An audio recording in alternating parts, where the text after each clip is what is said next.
नमस्कार साथियों, आप सभी का स्वागत है हमारा YouTube channel T Jha official में। साथियों, आज हम अपने एनसीईआरटी के क्लास को आगे बढ़ाते हुए वर्ग 6 के अध्याय 8 की चर्चा कर रहे हैं। और आज का जो हमारा टॉपिक है वो है गांव, शहर और व्यापार। आइए देखते हैं क्या है इसके अंतर्गत। लोहार की दुकान पर प्रभाकर प्रभाकर लोहारों को काम करते देख रहा था। एक छोटी सी बेंच पर कुल्हाड़ी और हंसिया जैसे कुछ औजार बेचने के लिए रखे थे। दूसरी ओर भट्ठी जल रही थी। औजार बनाने के लिए दो लोग लोहे की एक छड़ को गर्म कर उसे पीट रहे थे। प्रभाकर को यह सब बड़ा मज़ेदार लग रहा था। तो प्रभाकर नाम का लड़का लोहार की दुकान पर खड़े हैं और उसकी गतिविधियों को देख रहा है और उसे आनंद मिल रहा है। लोहे के औजार और खेती। लोहे का प्रयोग आज एक आम बात है। लोहे की चीज़ें हमारी रोज़मर्रा की ज़िंदगी का हिस्सा बन गई है। इस उपमहाद्वीप में लोहे का प्रयोग लगभग 3000 साल पहले शुरू हुआ। महापाषाण कब्रों में लोहे के औजार और हथियार बड़ी संख्या में मिले हैं। इनके बारे में हम अध्याय 4 में पढ़ चुके हैं। करीब 2500 वर्ष पहले लोहे के औजारों के बढ़ते हुए उपयोग का प्रमाण मिलता है। इनमें जंगलों को साफ करने के लिए कुल्हाड़ियाँ और जुताई के लिए हलों के फाल शामिल है। अध्याय 5 में हमने पढ़ा कि लोहे के फाल के इस्तेमाल से कृषि का उत्पादन बढ़ गया। तो साथियों, लोहे का जो प्रयोग होता है वो भारतीय उपमहाद्वीप में लगभग 3000 साल पहले शुरू हुआ और करीब 2500 वर्ष पहले लोहे के प्रयोग से उपयोग होने वाले बहुत से औजारों का प्रमाण मिला है। इसमें जंगलों की सफाई के लिए कुल्हाड़ियाँ, जुताई के लिए हल इत्यादि शामिल है। आपने देखा भी होगा कि हल के प्रयोग से पहले लकड़ी का हल का उपयोग किया जाता था। बाद में लोहे के हल के प्रयोग होने से खेती में, कृषि में अप्रत्याशित वृद्धि हुई। यहाँ औजारों की सूची यहाँ आप देख सकते हैं। कुछ जो औजारों की सूची है जिसमें हंसिया, कुल्हाड़ी, सरसी, लोहे की ऐसी चीज़ें आपको दिखाई गई है इन तस्वीरों में। और आप भी अभी रोज़मर्रा की चीज़ों में बहुत सारे लोहे के औजार देखते होंगे। आगे बढ़ते हैं साथियों। कृषि उत्पादन बढ़ाने के लिए उठाए गए अन्य कदम। सिंचाई। समृद्ध गांवों के बिना राजाओं तथा उनके राज्यों का बने रहना मुश्किल था। जिस तरह कृषि के विकास में नए औजार तथा रोपाई महत्वपूर्ण कदम थे, उसी तरह सिंचाई भी काफ़ी उपयोगी साबित हुई। इस समय सिंचाई के लिए नहरें, कुएं, तालाब तथा कृत्रिम जलाशय बनाए गए। इस चार्ट में हमें सिंचाई से आए परिवर्तन दिखाए गए हैं।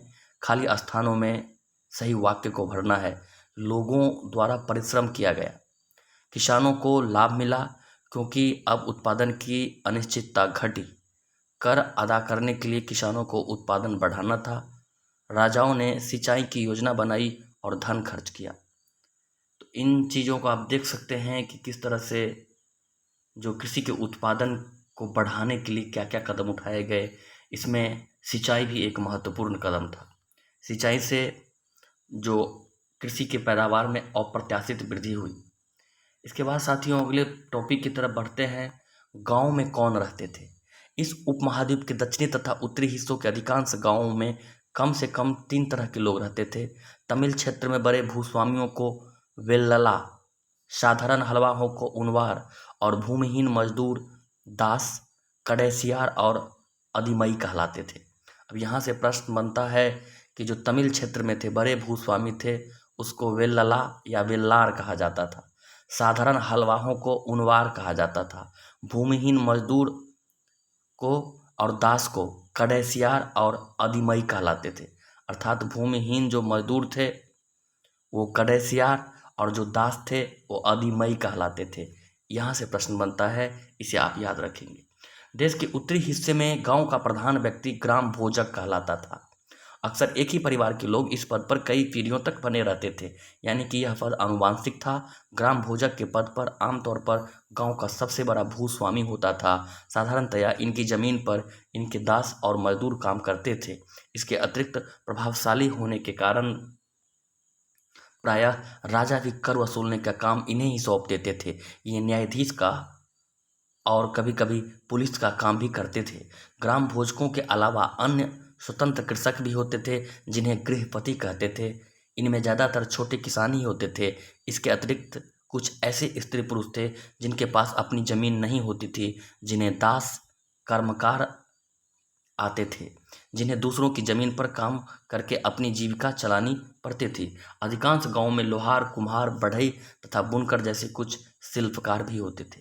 तो साथियों, यहाँ पर जो आप देख सकते हैं कि यहाँ से जो कई प्रश्न बन सकते हैं, जहाँ पर देश के दक्षिणी हिस्सों में बड़े भूस्वामी को वेल्लला या वेल्लार कहा जाता था, साधारण हलवाहों को उनवार कहा जाता था, भूमिहीन मजदूर कड़ैसियार कहलाते थे और दास अधिमई कहलाते थे।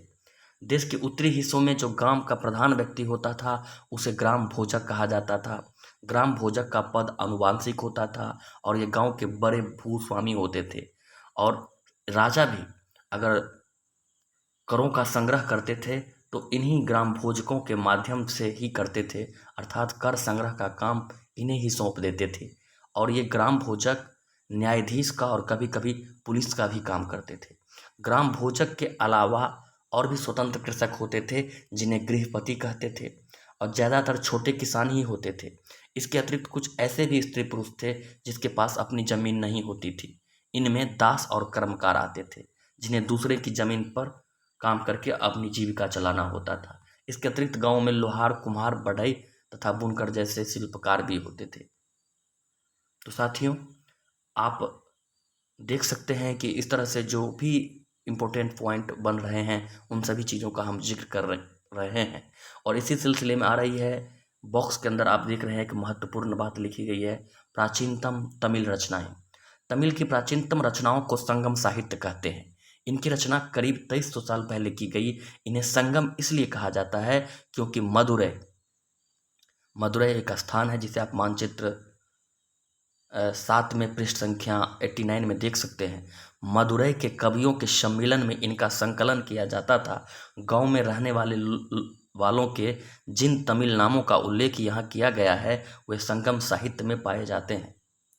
अर्थात संगम साहित्य इसलिए कहा जाता था क्योंकि मदुरै नामक स्थान पर कवियों का सम्मेलन होता था और इसीलिए उसको संगम साहित्य नाम दिया गया। और इन साहित्यों की रचना लगभग 2300 साल पहले हुई थी। तो साथियों, आज के लिए इतना ही। अब हम अगले वीडियो में अगले बिंदुओं की चर्चा करेंगे। अगर आप हमारे चैनल पर नए हैं और किसी भी प्रतियोगी परीक्षाओं की तैयारी कर रहे हैं तो निश्चित रूप से हमारे चैनल को सब्सक्राइब कर दें। यहाँ से आपको एनसीईआरटी की सभी बिंदुओं की, एक एक बिंदुओं से बनने वाले प्रश्नों की जानकारी बिल्कुल मुफ्त दी जाएगी। अतः आपसे अनुरोध है, निवेदन है कि अगर आप हमारे चैनल पर नए हैं तो निश्चित रूप से हमारे चैनल को सब्सक्राइब कर हमारा उत्साहवर्धन करें। वीडियो में अंत तक बने रहने के लिए आप सभी का बहुत बहुत धन्यवाद।